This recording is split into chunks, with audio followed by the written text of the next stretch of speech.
día con Wheeler. Soy Augusto Thorndike y los voy a acompañar a esta hora. El Congreso ha aprobado las modificaciones del régimen CAS, estableciendo las vacaciones, las CTS y gratificaciones. Vamos a ver las reacciones de esta medida que beneficia a más de 300.000 peruanos. El Pleno del Congreso aprobó la modificatoria del decreto legislativo del régimen CAS, que más de 300.000 empleados del Perú anhelaban. Se trata de un dictamen tras el análisis de las comisiones de trabajo y de presupuesto, que otorga varios beneficios laborales a la población de este régimen. Las vacaciones, las gratificaciones de fiestas patrias y Navidad y más aspectos. En el momento de los beneficios, una gratificación, una bonificación, no les tocaba. ¿Por qué? Porque son CAS.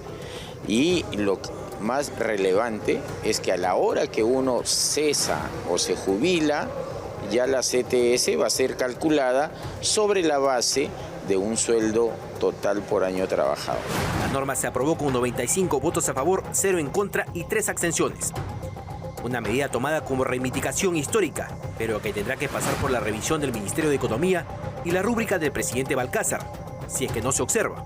Han votado a favor 86 congresistas, 0 en contra, 3 abstenciones más. Ha sido aprobado en segunda votación el texto sustitutorio. En el caso de los trabajadores CAS, ellos han buscado en este caso la igualdad de los derechos que otros trabajadores tienen, ¿no? Entonces la idea es que la mayoría que trabajan puedan tener los mismos derechos. Yo lo veo bien porque si son trabajadores que cumplen una función regular, ¿no es cierto? Quizás ahí el Estado ha sido mezquino en hacer esta relación laboral que podríamos considerar que es abusiva, ¿no? La norma tuvo el respaldo de todas las bancadas y fue el congresista Alejandro Soto quien la sustentó a nombre de la Comisión de Presupuesto. 18 años después de creado, el régimen CAS se había tornado como un régimen permanente y no temporal. Parlamentarios como Luis Aragón o Diego Bazán calificaron esta votación del Pleno como un acto de justicia social, aunque todavía falta conocer el análisis técnico del Consejo Fiscal y del Ministerio de Economía. Bueno, y cuando parecía que no podía caer más bajo el Congreso de la República, uno de sus más emblemáticos representantes, uno de sus más exquisitos ejemplares, Darwin Espinosa, ha protagonizado un incidente realmente vergonzoso. He sido agredido por el congresista Darwin Espinosa, el congresista por la región Ancash, ¿no?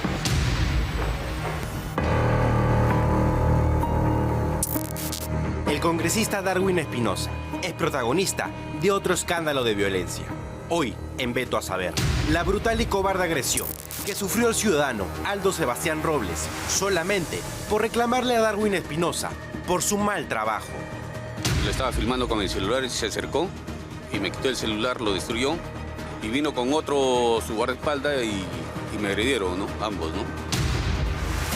El día de ayer, alrededor de las 8 de la noche, en el centro comercial de La Rambla en San Borja, Aldo Sebastián se encontraba comprando con su esposa, cuando de pronto se percató de la presencia de uno de los congresistas de su región, Ancash, Darwin Espinosa. Como chimbotano, por haber votado por él, lo reclamé, lo increpé, porque apoyaba las leyes pro crímenes y todo lo malo que está haciendo el Congreso, ¿no? Sabe que pertenecía, son uno de los niños, ¿no? Lo estaba filmando y entonces así cuando él llega, me quita el teléfono y lo tira al suelo, ¿no? Entonces me empuja, nos empujamos ahí y empezó la gresca. Producto de su indignación, le reclama a Espinosa por los cuestionamientos en su contra. Empieza a grabarlo, sin imaginar que ciertos individuos interferirían a favor del parlamentario. Pero él estaba con otro... Seguridad de... Seguridad, sí, conocido. Y él es que también, o sea, entre los dos me agreden. Bueno, como usted puede ver, me han roto la ceja. Ya tabique. Estaba con 3 personas. Ya su esposa, otro y 2 chicos más, ¿no? Ya uno de camisa blanca que no quiere darle los datos, ¿no? Que no quiere dar los datos, incluso la policía no le quería dar los datos. Me empiezan a tirar puñetazos y bueno, caigo al suelo y resulto ya herido. Beto Asober llegó al lugar de los hechos. Ahí nos encontramos con el congresista, quien estaba de lo más tranquilo. Bueno, estaba haciendo un pago en la tienda Ripley y un señor comienza a insultarme de la nada y luego, digamos que intensifica sus insultos hacia mi persona y me acerco porque saca el celular y comienza a decir un montón de lisuras y cosas contra mí y mi esposa con la que estaba y le quito el celular para que deje de grabar y me tira un puñete. Hasta el momento, no se ha revelado la identidad del individuo que agredió a puñetazos a Robles. Todo hace indicar que sería un miembro de seguridad del congresista Espinosa. Mi escolta está en otro vehículo. Pero su escolta no lo agredió. Para nada, imagínate. Y si ha dicho eso, también lo vamos a injuriar por esa... ¿Usted no ordenó a sus escoltas agredir? Para nada. Estás hablando. Esto es el retrato de un congresista que se cree intocable. Darwin Espinosa se olvidó que fue elegido por los ciudadanos, a los que hoy les tira un puñetazo. Porque cuando la crítica se responde con patadas y puñetes, la democracia se sigue hundiendo. Bueno, aquí admite varias cosas Darwin Espinosa, que le quita el teléfono.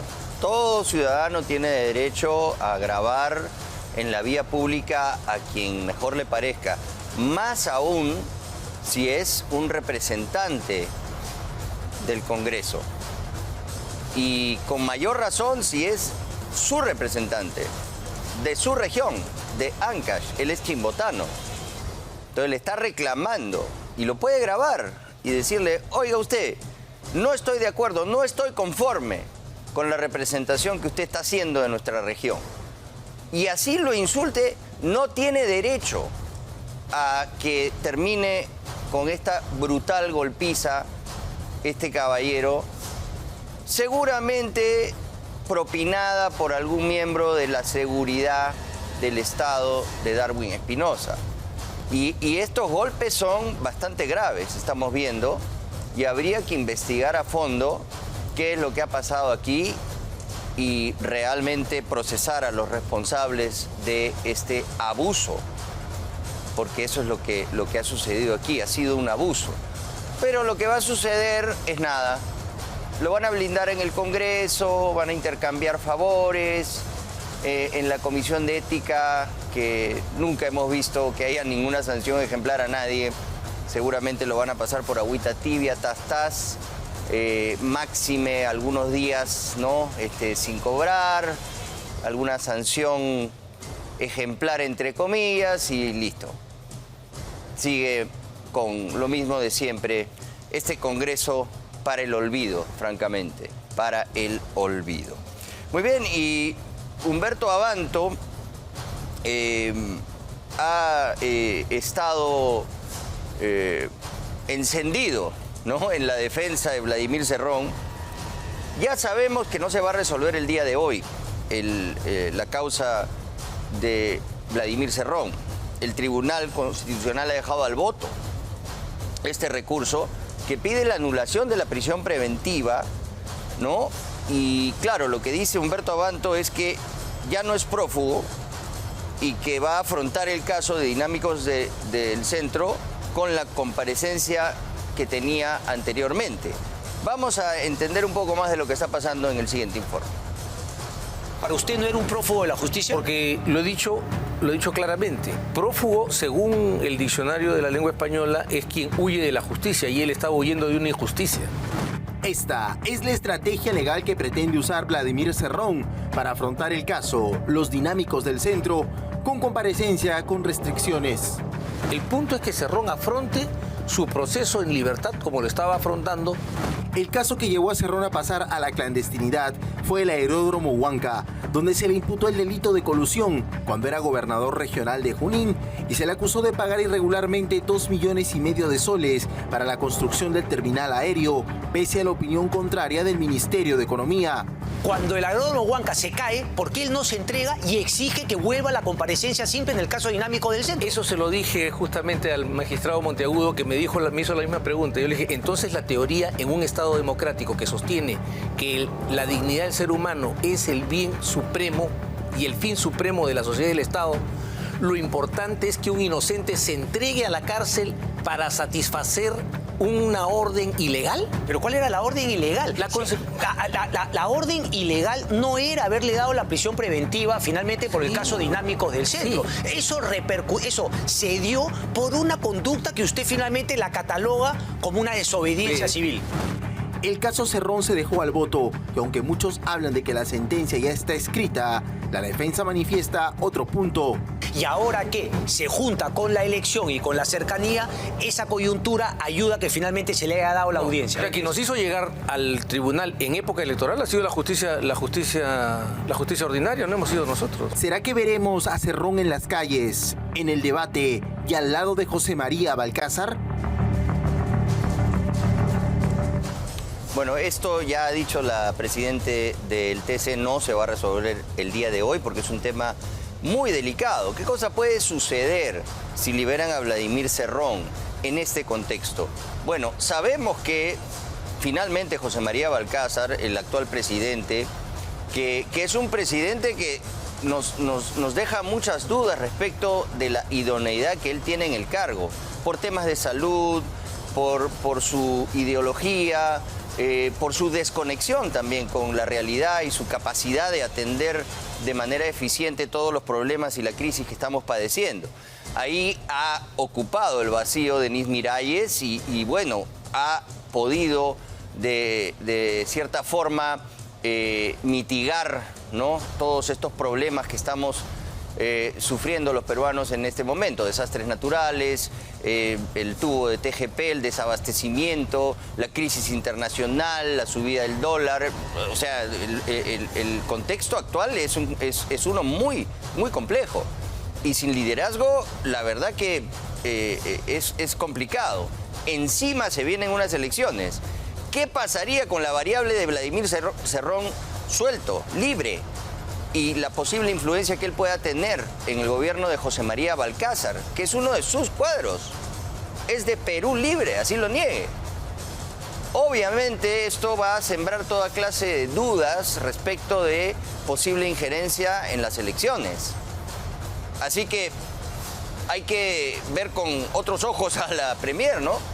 Porque si no le dan el voto de investidura y queda pues solamente Balcázar y tiene que formar un nuevo gabinete, ¿qué cosa va a aparecer ahí?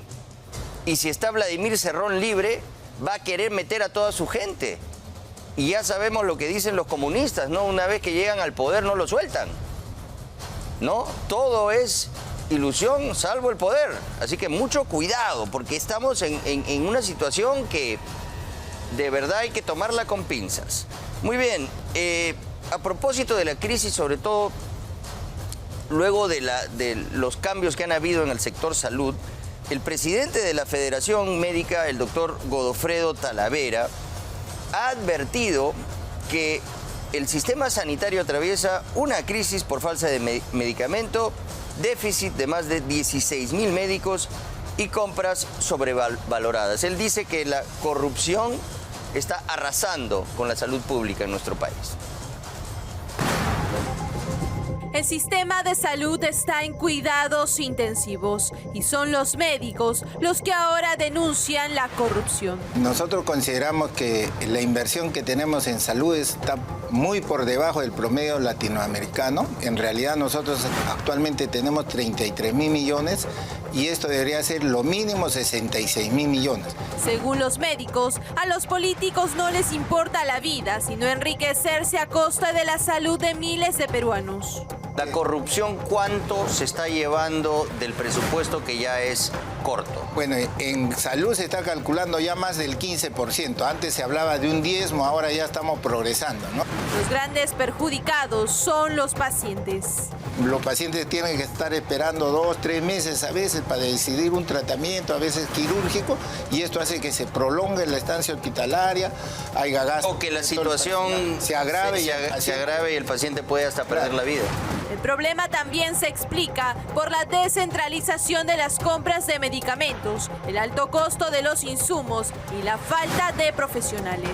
Tenemos el déficit de equipo, de infraestructura, de recursos humanos, médicos especialistas, nos falta más de 16.000 médicos generales se habla de incluso más de este número, en un tiempo se decía teniendo 8.000. médicos extraordinarios en el Perú, ¿no? Pero lamentablemente pues las condiciones de trabajo, la forma de contrato que muchos tenemos, seguimos con terceros. La situación es crítica. Más de 20.000 pacientes con diabetes están en riesgo por la falta de insulina. Un problema que, según Talavera, debe ser prioridad inmediata para el nuevo ministro de Salud. Esperemos que al ministro de Salud, que creemos que tiene todas las condiciones para ser ministro, cumpla, pues, ¿no? Primero, mejorando la calidad de medicamentos, que es una urgencia ahorita, ¿no? Un sistema de salud que debería salvar vidas, hoy sobrevive en medio de la crisis. Y el nuevo ministro de Salud, Juan Carlos Velasco, registra una denuncia en su contra por el presunto delito de negociación incompatible en agravio del Estado. En medio de esta crisis de la salud pública que afecta a miles de pacientes en todo el país, el médico Juan Carlos Velasco Guerrero juramentó como flamante ministro de Salud. Pero, en una mirada a su pasado profesional o su paso por la gestión pública, encontramos que Velasco Guerrero ha dejado sus pasos marcados.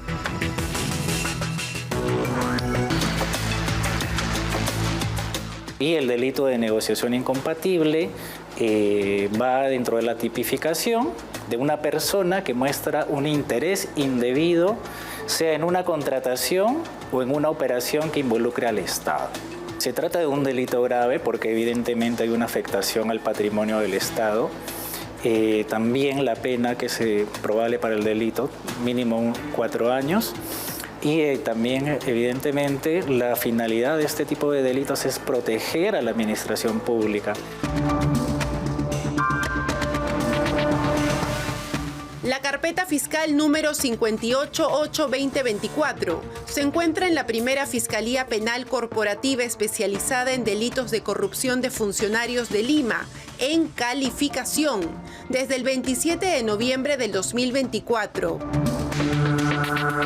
El nombramiento de Velasco, que es médico cirujano, doctor en salud pública y magíster en administración de servicios de salud, se da en medio de una crisis aguda de la salud pública que tiene como síntomas la escasez de medicamentos para millones de pacientes del MINSA y asegurados de E-Salud.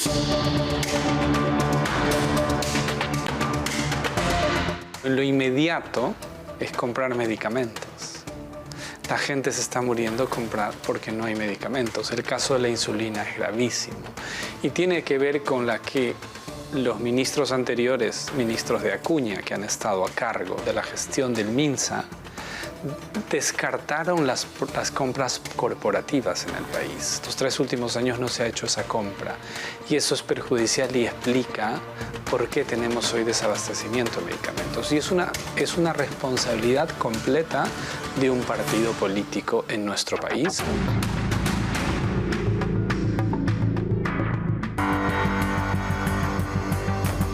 Esta situación hoy impacta en los 13 millones de asegurados a E-Salud y a cerca de 25 millones de asegurados al Ministerio de Salud a través del SIS, a pesar de que el presupuesto con el que se cuenta entre ambas instituciones es de 38.000 millones de soles, es decir, casi el 20% del presupuesto público.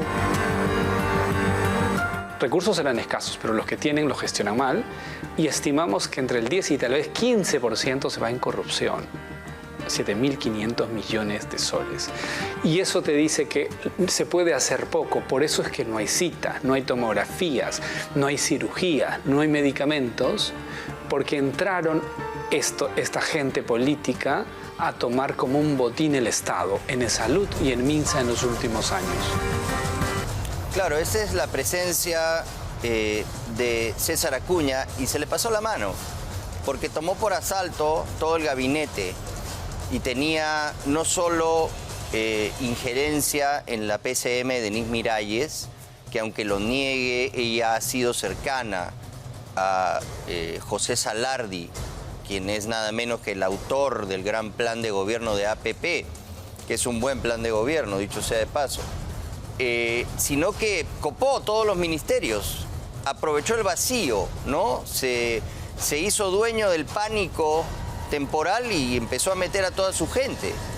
Entonces, lo que ahora ha sucedido es que cuando han empezado a investigar, sobre todo en el programa de Veto a Saber, y han descubierto la mano del padre de Brunella Horna, Gustavo Horna, en Esalud, y el ministro, ¿no? Que, bueno, es una o más del linaje que viene de César Vázquez, que tienen ahí capturado, ¿no? El MINSA, porque tiene un presupuesto muy grande, y Esalud también. Han entrado pues en modo electoral y han dicho, oye, esto nos va a pasar factura, porque por más que lo nieguen, la gente no les cree, y es evidente que este es el gabinete de Acuña. Entonces han empezado a sacar a los ministros. Y también esto obedece a la necesidad de que le den el voto de investidura al gabinete Miralles, que yo creo que es lo que corresponde, porque si no vamos a exponernos a una potencial crisis mayor, ¿no? Yo creo que ya lo que nos queda es simplemente navegar con Miralles hasta las elecciones. Entonces hay que depurar un poco a los ministerios de la presidencia de Acuña para ver si le dan el voto de confianza. Y había que hacer los cambios. Ahora, en Esalud sigue una persona vinculada a César Acuña, alguien que ha sido candidato en Cajamarca en elecciones por APP. En fin, así se puede complicar la cosa, pero vamos a ver qué ajustes hacen antes del 18. El 18 es el voto de investidura. Y por lo pronto la Premier ha defendido estos cambios. Define y resalta la designación del nuevo ministro de Salud, pese a las investigaciones fiscales en su contra. Todas son, digamos, investigaciones que tienen que seguir su curso, y en la medida que no lleguen a un nivel, digamos, que demuestre culpabilidad, obviamente pues se tomarán las medidas. La primera ministra, Denise Miralles, respaldó la integración de Juan Velasco como jefe del MINSA, pese a que es investigado por los presuntos delitos de negociación incompatible y aprovechamiento en el cargo. Ha presentado la declaración jurada, todas las investigaciones que bien comentas, y eso muestra transparencia, pero ninguna tiene sentencia. Esta es la declaración jurada del actual titular de la cartera de Salud a la que se refiere la Premier, donde salvo el nombre por deducción, lo demás carece de claridad. Para el congresista Carlos Ceballos, el sector salud tiene un claro tinte político de Alianza para el Progreso. Que creen que porque van a cambiar de ficha, están cambiando de postura política en estos sectores. Claramente, el sector salud ha sido destruido por un partido hoy político, y no solamente en el MINSA, sino también pasa lo propio en el salud. En otro momento, la jefa del gabinete justificó la llegada de Luis Rosales a la presidencia de E-Salud, quien tiene denuncias por alimentos y violencia contra la mujer. Si bien son denuncias, no ha procedido a ningún procedimiento adicional. O sea, si hubiera sido una denuncia válida, posteriormente pues se toman medidas, de repente hubiera estado con alguna detención o algún proceso adicional. En esa línea, el parlamentario Alejandro Aguinaga considera que APP no solo ha tomado el MINSA, sino también E-Salud. Eso ya no nos llama la atención, ¿no? Sobre todo el nombramiento también en E-Salud. Realmente sorprende, porque no es pues la agencia de empleos. Dos personajes que parecen perpetuar la enfermedad del amiguismo y la sospecha en el Estado. La banda criminal Los Mexicanos cumplió con sus amenazas en contra de los transportistas de Lima Sur. Los delincuentes han quemado 2 buses de la empresa Real Star y Sol de Oro en Villa El Salvador. ¿Saben qué? Pónganse línea, los mexicanos. Lo vamos a matar uno por uno. Atentamente los mexicanos. Habían quemado uno, habían quemado otro también. El grupo criminal conocido como Los Mexicanos cumplió con sus amenazas contra los transportistas que operan en Lima Sur. El ultimátum fue enviado mediante un video de WhatsApp, donde los delincuentes muestran armas de fuego de largo y corto alcance, además de municiones. comunicado también va para todos los choferes de la empresa Sol de Oro, Nuevo Perú, Pegaso Impress, San Felipe, Chico Rico y todas las empresas se van a alinear con nosotros, los mexicanos. Van a pagar 20 soles diarios cada chofer. Lo vamos a matar uno por uno. Los mexicanos. Fue así que en menos de 48 horas, estos criminales han incendiado 2 unidades de transporte de las empresas Real Star y Sol de Oro, ambas a pocos metros de distancia entre sí, en la avenida Pastor Sevilla, en Villa El Salvador. Esta situación ha generado el temor en los conductores, evidenciando la violencia con la que operan las mafias de extorsionadores en la capital. Capta todo el movimiento de estos 2 sujetos que van en 2 motos lineales. El primero va con 2 pasajeros. El segundo es el Campana y antes de hacer este hecho, estos sujetos todavía van a una tienda a hacer compras de alimentos para poder ejecutar este ataque. En las imágenes captadas por las cámaras de vigilancia de la Municipalidad de Villa El Salvador, se observa el antes y el después del atentado que terminó con la unidad completamente destruida por el fuego. 4 sujetos a bordo de 2 motocicletas con apariencia de repartidores de delivery aparecen en escena. Al llegar a la avenida Pastor Sevilla, lanzan un explosivo casero contra el vehículo que se encontraba estacionado. En cuestión de segundos, la unidad comienza a arder en llamas hasta quedar completamente calcinada y reducida a chatarra. Ayer han quemado uno, habían quemado otro también. Ayer le habían avisado, habían mandado mensaje. Como a todos los ciudadanos nos preocupa, hermano, esta inseguridad. Muy mal estamos siempre. Qué pena el Perú que no pueda solucionar esto. Pónganse en línea, los mexicanos. La otra unidad siniestrada pertenece a la empresa Sol de Oro. Este video fue grabado por los propios delincuentes que se hacen llamar los mexicanos. Pónganse en línea, los mexicanos. Las amenazas de esta organización criminal son claras. Exigen a los transportistas alinearse al pago de cupos. Bueno, y según el director de la Cámara Internacional de Transporte, Martín Ojeda, el ministro del Interior, Hugo Vegaso, no lo recibió, pese a que él y otros representantes del sector esperaban poder reunirse anoche con el titular del Mininter para tratar los problemas de inseguridad que afectan a los transportistas. Ojeda señaló que acudió al ministerio tras ser convocado por el abogado de los trabajadores de transporte urbano, Julio Bretoneche. Sin embargo, al llegar al lugar advirtió que la lista de ingreso había sido modificada y su nombre ya no figuraba, por lo que no se le permitió el acceso. El dirigente sostiene que esta situación se habría dado tras las recientes declaraciones que brindó sobre el ministro. Parece que no aguanta las críticas. Además, recordó que en 2 ocasiones anteriores también habrían sido dejados esperando sin concretar una reunión con el titular del Interior.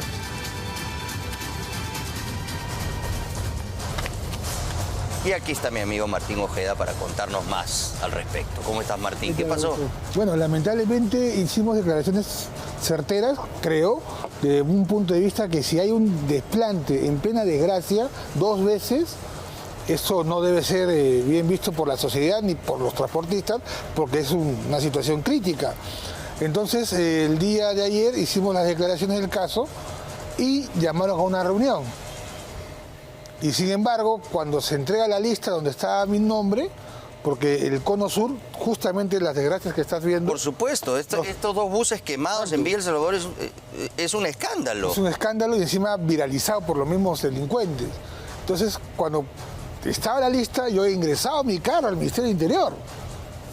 Llegué 8:20, la reunión es a las 9, voy a tomar un café al frente.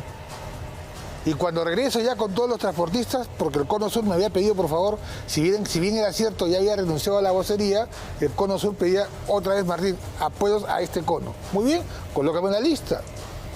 Entonces, cuando yo entro, la lista había sido cambiada y mi carro estaba adentro. No podía sacar tu carro. No podía, o sea, era una situación irónica, ¿no? Y más irónica es, estimado, porque antes de ayer nos ha recibido la Premier. nos ha recibido el ministro de Economía, nos ha recibido el ministro de Transporte, que tiene una puerta de diálogo abierta, pero parece que el señor del Interior, el señor Vegaso, no se da cuenta en qué ministerio está, en una situación tan crítica, sobre todo con los transportistas, y los transportistas tomaron la decisión que si yo no entraba, tampoco ellos entraron. ¿Y qué pasó? Nos retiramos, claro. ¿Y tu carro sigue en el ministerio? No, ya lo puedes sacar, ya lo puedes sacar. Es un patrullero ahora. Bueno, puedo esperar cualquier cosa, con todo el respeto de un ministro que no se da cuenta que el enemigo no somos nosotros. No, claro, son sus aliados. Claro, se supone que debemos trabajar en la mano. Hicimos eso, una crítica, era porque era la segunda vez que había dicho que los iba a recibir y no los había recibido los transportistas. Pero fue muy agresiva tu crítica, fue... Simplemente indicamos que era un desplante y mira, había un fallecido en la empresa Santa Catalina, han quemado 2 buses, los autodenominados mexicanos han pasado sus avisos hace menos de 48 horas, actuaron en 24 horas, no hay prevención y se hace un desplante. Lo único que dije es, parece que te importara un pepino la lucha contra la inseguridad. Y no puede hacer un desplante a los transportistas en medio de un luto y una desgracia también económica. Estas fueron las declaraciones. ¿Cuál es la situación reciente de estos mexicanos? ¿Qué sabes y cómo es que están amenazando a los transportistas? Están enviando, mira, acá hay un tema muy delicado, ¿eh? Que lamentablemente, 1000 disculpas, lo hubiera dado a producción, lo tenemos en nuestro celular. Los mexicanos están haciendo un rastreo de todas las unidades que van por el cono sur, la Panamericana Sur. Y están tomando desde autos, o motos, fotos y videos y envían a las empresas, ya estamos rastreando tus placas. O sea, están en la Panamericana. Están tomándole fotos a los vehículos y le envían a las empresas a pedir, acá está tu placa, está tu placa, tu placa, tu placa, tu placa. Son como más de 20 fotos.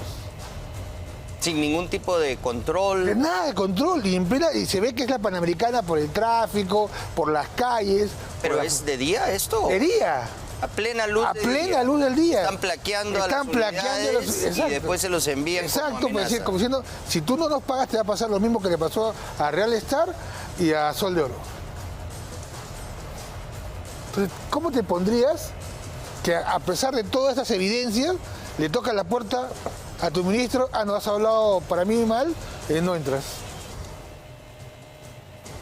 ¿Qué pasa?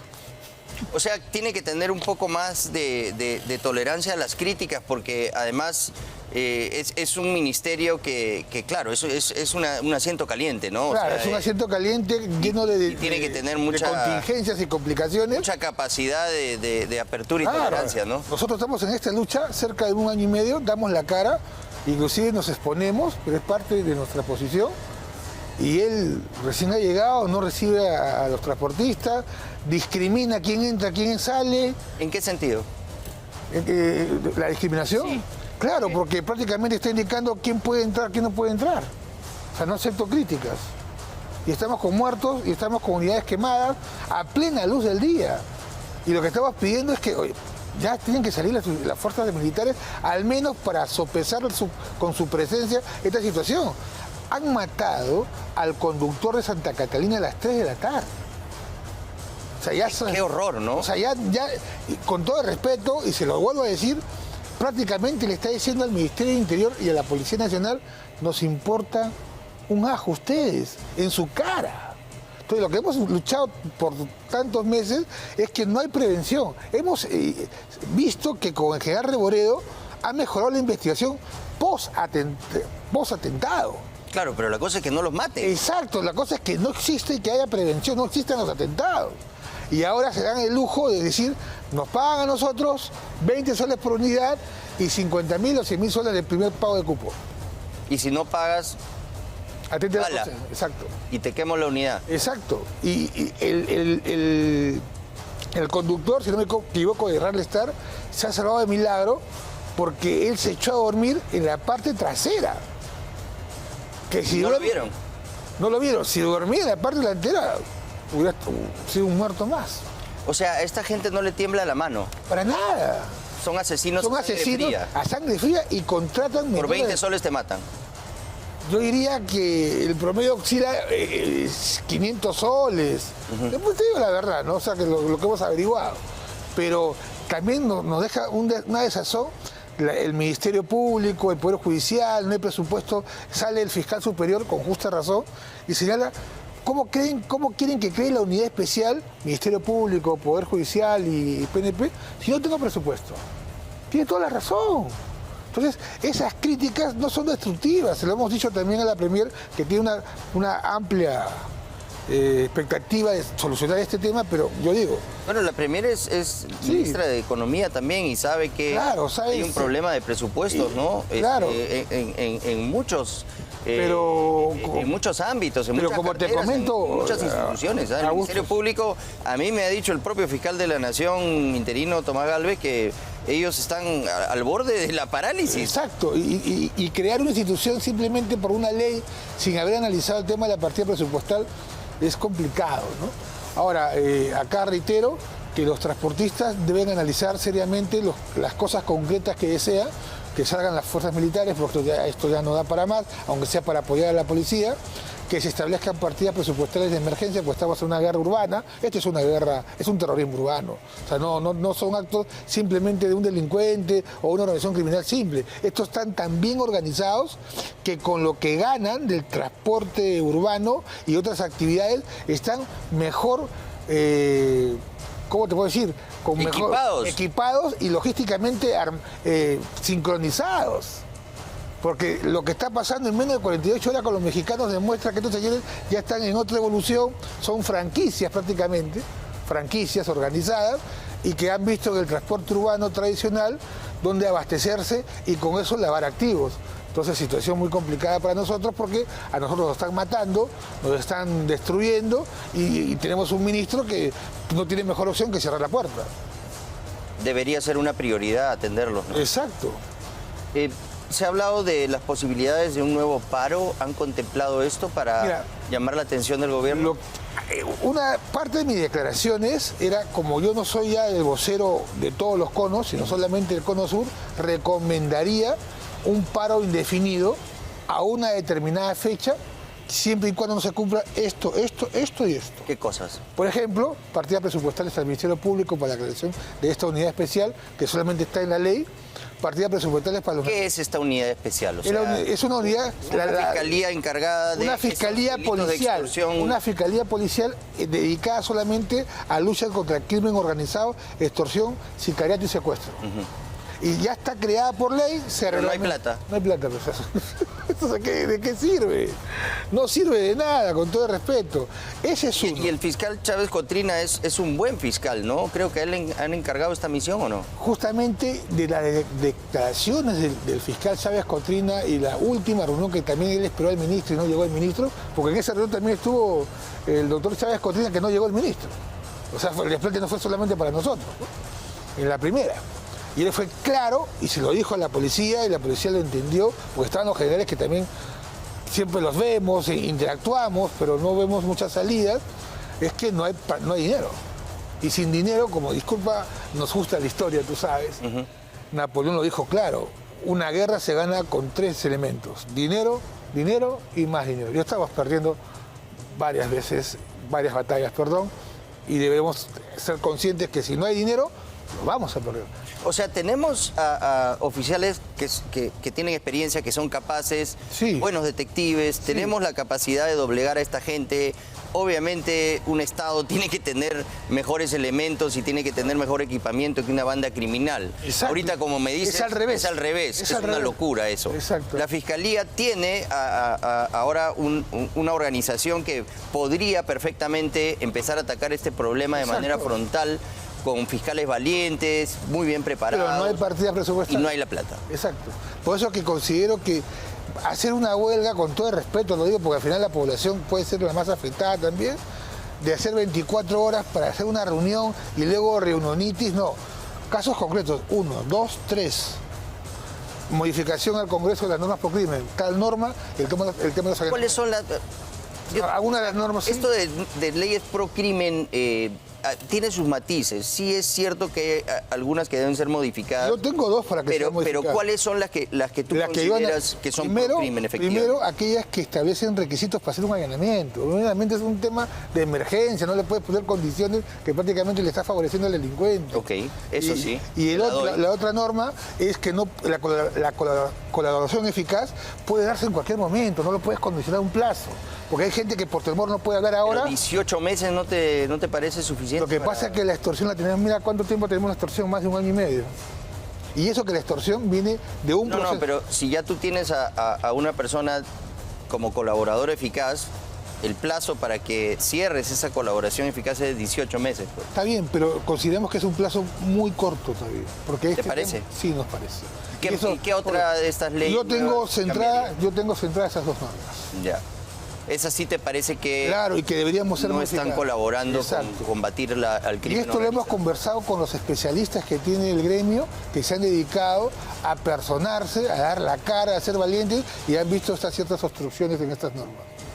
Y otro tema todo esto está siendo desatendido actualmente. Totalmente. Y otro tema que nos den la garantía que la reserva de nombre se esté cumpliendo. O sea, hay varios puntos. El tema de la partida presupuestada para los damnificados, el tema de la partida presupuestada para la creación de esta unidad especial con el Ministerio Público, estas normas que te comento y la presencia del ejército en las calles. Creo que si no se cumplen 1, 2, 3, 4, uno que otros puntos o otros puntos que ellos pueden analizar como transportistas, ese día indefinido. Pero te damos, ¿sabes qué? 1 semana y media. No damos para más. Están quemando, están viralizando los buses. O sea, se están jactando en tu cara. Sí. Y encima nos están plaqueando en el día. Irónico. O sea, prácticamente es la tierra del viejo oeste. Solamente falta que pase la diligencia y nos persigan con flechas. Entonces no puede pasar ese en Lima y Callao, que son las ciudades más importantes que tiene el Perú, entre las más importantes, y prácticamente es tierra de nadie. ¿Has contemplado alguna fecha posible de algún paro? Lo que pasa es que eso lo tendrían que decidir los transportistas. Pero tú tienes contacto con ellos. Claro, como Cono Sur les he indicado que si se van a un paro, no puede ser un paro igual que 24 horas porque ya no tiene sentido. Han hecho sino indefinido, pero a un plazo mediano, tal fecha, si no cumple esto y esto. Pero, o sea, ¿de cuántos son indefinidos? O sea, Lo que pasa es que así como nos han condicionado y se están comportando el Ministerio del Interior de una forma muy, muy autoritaria, creo que lo que te he comentado de ciertos puntos que hay que cumplir, esos serían los puntos previos a un paro indefinido. Si no lo cumples, será indefinido. Porque la última vez que estuviste encabezando estas protestas fue potente, sí se sintió. Claro, fueron tres potentes, la de abril, la de octubre y la de... la que hicimos con Geri. Son 3. La más reciente. Y también hicimos unas 4, la de enero. Y fueron fuertes. Y siempre nos condicionaron, ya nos sentamos, salgan a trabajar. Y creo que eso ha sido el error. No hemos analizado bien que la respuesta del Estado es lenta, paquidérmica. Entonces, muy bien, volteamos la situación. ¿Sabes qué? Esto es lo que deseamos. Y hasta que no cumplas no hay... Claro. Y la fecha va a ser tal, pero esa fecha la tienen que decir los transportistas. Esa es mi posición que he tomado ayer con el Cono Sur. Ustedes salen con los demás conos porque eso de estar 24 horas, sentarte y que voltees y te maten y te quemen buses, no. Pues. No, tienes toda la razón. Bueno, Martín, te deseo siempre lo mejor y aquí, por supuesto, los apoyamos porque nos parece que este reclamo es absolutamente justo. Muchas gracias. Es inviable este abandono en el que está sumido el transporte público. Y claro, no queremos que hayan este tipo de paros, pero también comprendemos la desesperación en la que, por la que está pasando el sector y sin duda requiere de una solución urgente. Claro. Muchas gracias, Martín. Muchas gracias. Y ahora sí le damos pase a Omar Ruiz de Somocurcio. ¿Estás listo? Siempre listo, Omar. Adelante.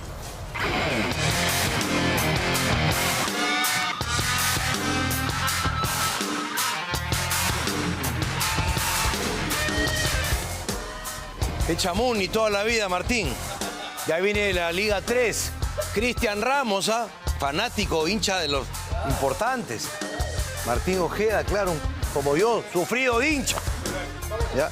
Vamos a ascender a segunda, después a primera. Ya haremos un bloque de Municipal. Y para los hinchas de la U también. Hay hinchas de la U. Ayer Alfonso me confesó que es de Cristal, así que bueno, hay para todos. Hay para todos, para todos. Empezamos. Pero empezamos con Brian Reina. Atención, Augusto, Brian Reina llegó para ponerse la camiseta de tu club, de Universitario de Deportes. Ahí está, el picante bajando las maletas, llegando desde Córdoba. Universitario ya, bueno, no lo ha confirmado la U, lo ha confirmado Belgrano. Belgrano de Córdoba confirmó, lo vi, parece como rengueando la pierna derecha. No. Bueno, ahí está, el 80% del pase le pertenece a Belgrano, el 20% a Alianza, y es un préstamo obviamente con una opción de compra.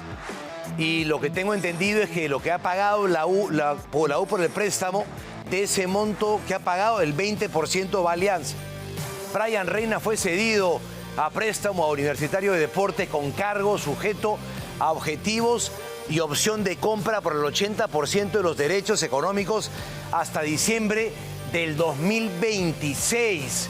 Es más, Belgrano amplió un año más hasta el 2027 el contrato con Brian Reina, por si le va bien en la Copa Libertadores, esperemos que la rompa en la selección, tenga una opción de venta a un monto mayor.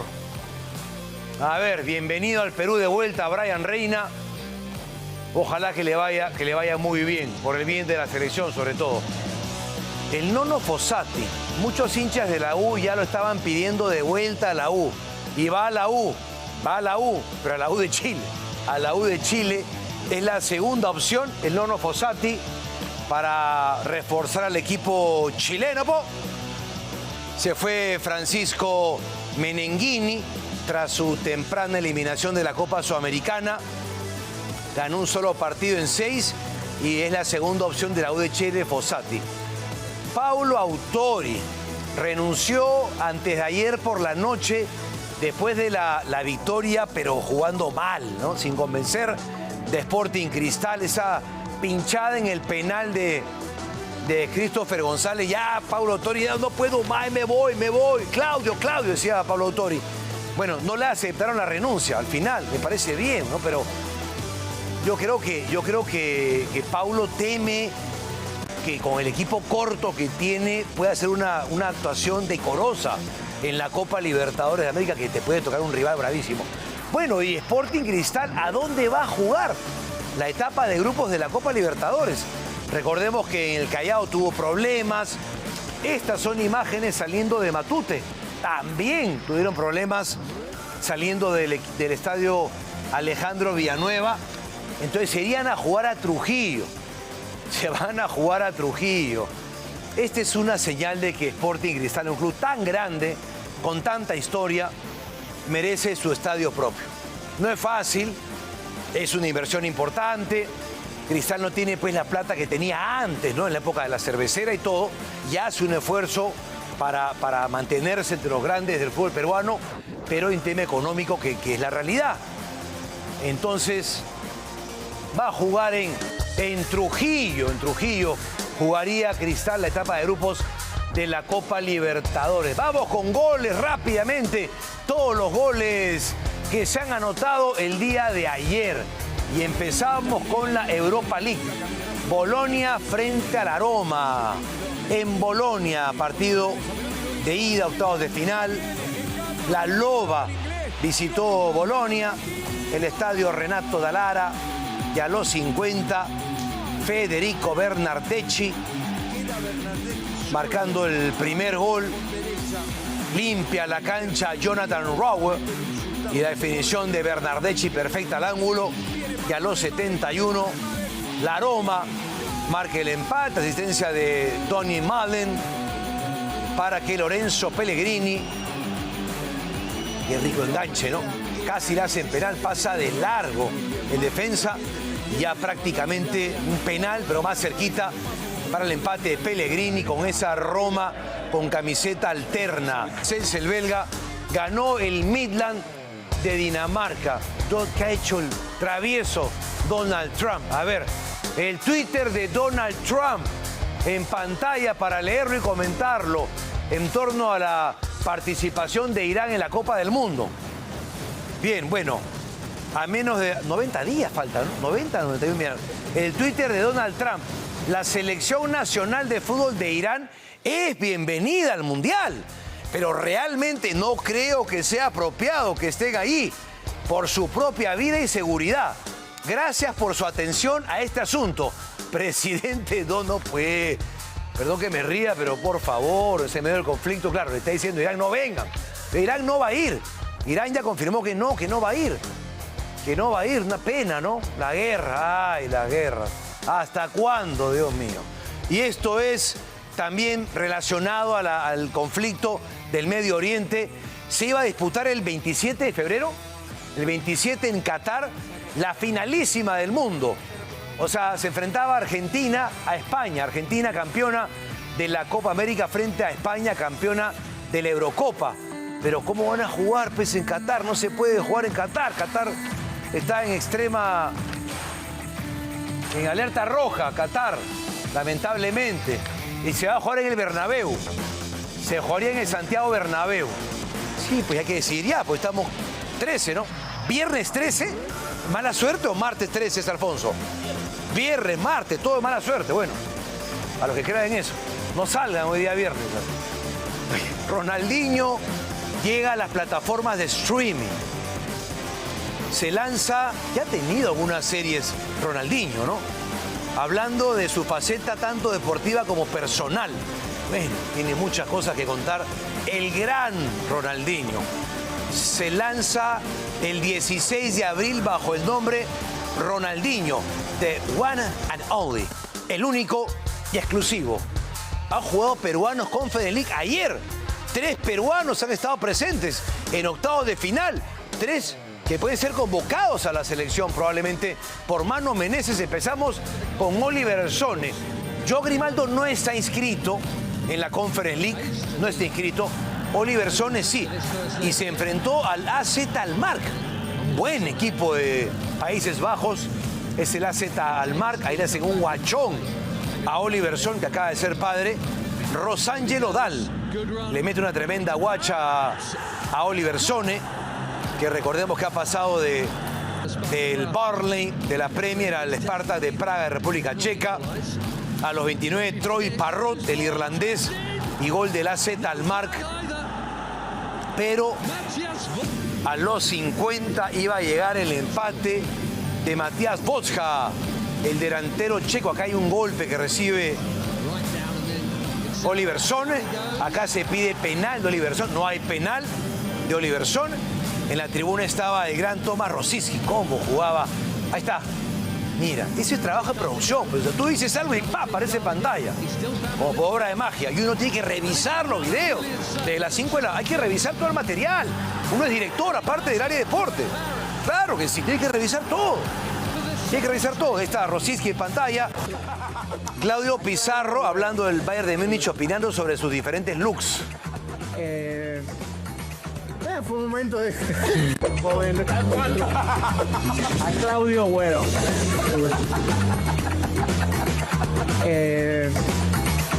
Fue un momento de te lo voy a poner en 3. Claudio hoy en día. Ese es el normal, el que me gusta. Sí. Te lo voy a poner en 1. Claudio con cabello largo. Ese estilo me gustaba bastante. Siento que me daba muy bien, me sentía muy cómodo. Okay. A pesar de que para jugar era un poco complicado porque tenía por una banda, pero me gustaba ese estilo. 2. ¿Qué opinamos de Claudio joven? Me gustaba cuando se hacía el aseado japonés, ¿no? Ese aseado japonés largo con su vincha cuando usaba Claudio. El del pelo cortito es cuando tuvo esa terrible lesión el Choque Consichero. El Choque Consichero que le tuvo una lesión gravísima y tuvo que raparse la cabeza en la Copa América de Lima, 2004. Buen dato, Carlitos Lastra.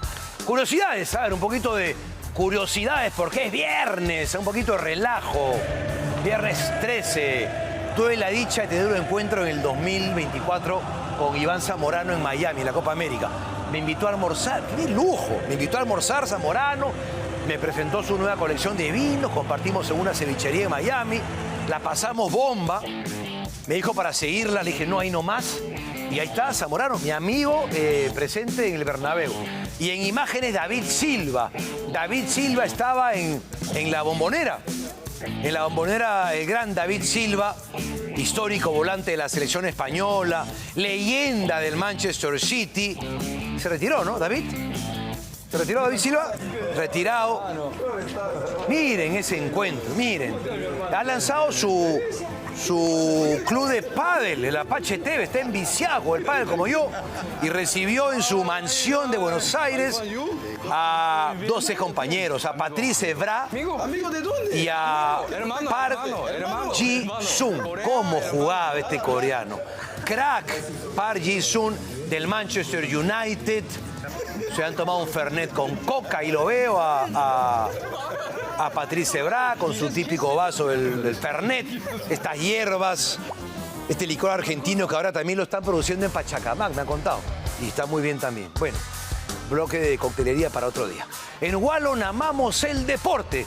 Cada entrenamiento sabemos que es un desafío y cada competencia es una meta por conquistar. Hace más de 36 años que en Wallon diseñan la mejor ropa deportiva del país, el mejor calzado, las pelotas y para el colegio, las mejores zapatillas para que te vayas a la escuela. En el recreo juegues tu partidito de vóley, tu partido de fulbito y después te vas al parque con tus zapatillas de colegio en blanco y en negro. Ya saben que Wallon tiene tiendas en todo el Perú, una nueva en San Juan del Urigancho, frente a la puerta 2 del Mall Aventura, una acá en el Sur Chico, en Punta Hermosa y en todo el país. O si no, compras de tu casa en la página de wallon.com.p, porque Wallon es amor por el deporte. Nada más en los deportes, pero ya está Alfonso listo con más información. Muy buenos días.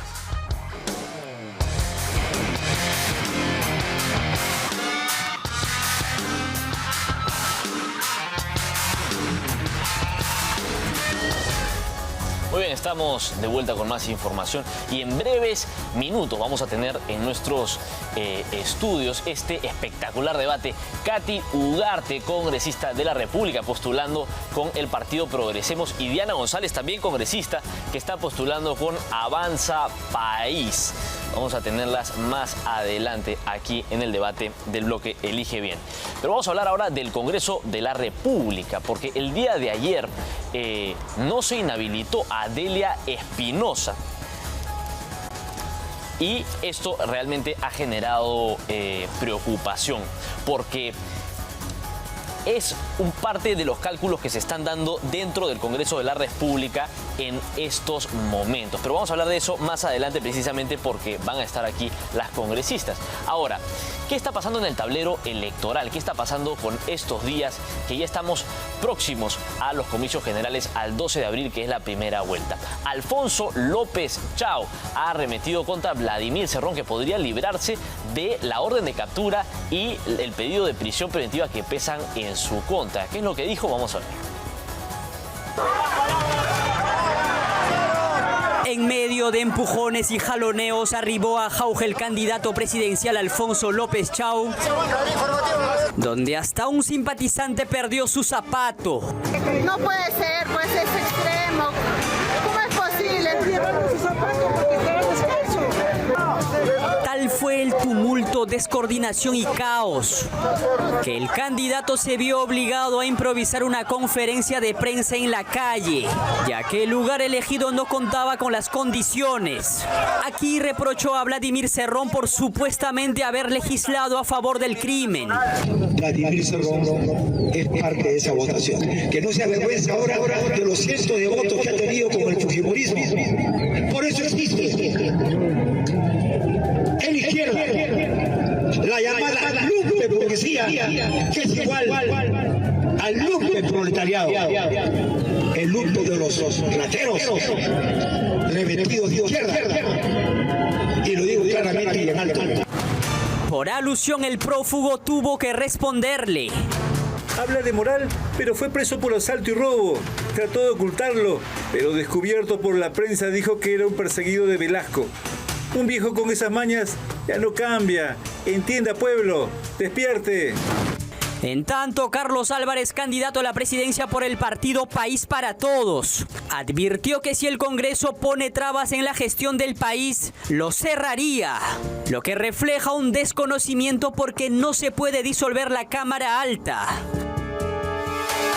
Lo tendremos que cerrar, pues, lamentablemente. Hablando de propuestas desesperadas, Arturo Fernández, candidato a la vicepresidencia de Un Camino Diferente, pidió a los electores a votar por su hermana y luego vacarla, para que él asuma. O renuncia sola, si es que tiene temor a Dios, o si no, tendrá que vacarla. Con esta propuesta, la lista de advenedizos e improvisados que llegaron a Palacio de Gobierno podría incrementarse.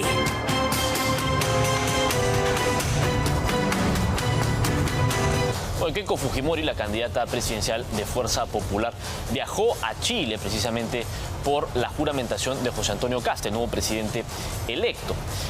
En este viaje, ella ha dado una entrevista a CNN Chile, donde la periodista de esta cadena televisiva le hizo preguntas que la puso en aprietos. Particularmente le ha preguntado por las sentencias que tienen algunos de sus candidatos.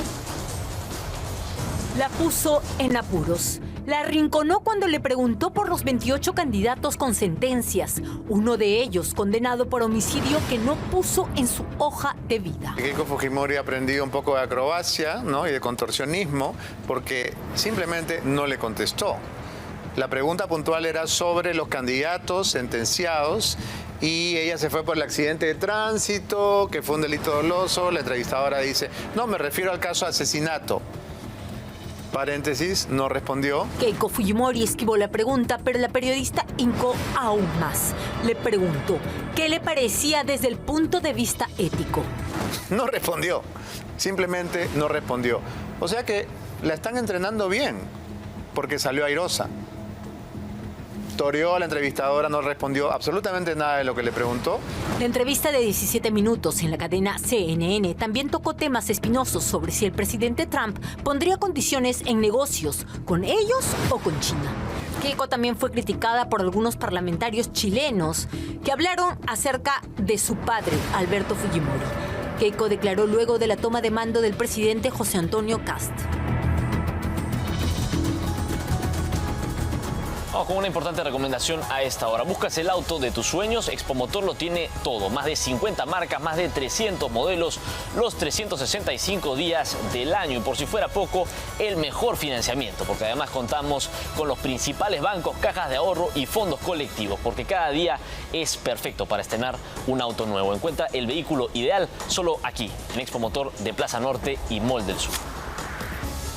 Hoy en estas horas nos vamos a una breve pausa comercial, pero no se despegue porque al volver vamos a estar hablando sobre la OMPE y esta reasignación de los locales de votación de más de 33.000 ciudadanos por problemas de infraestructura.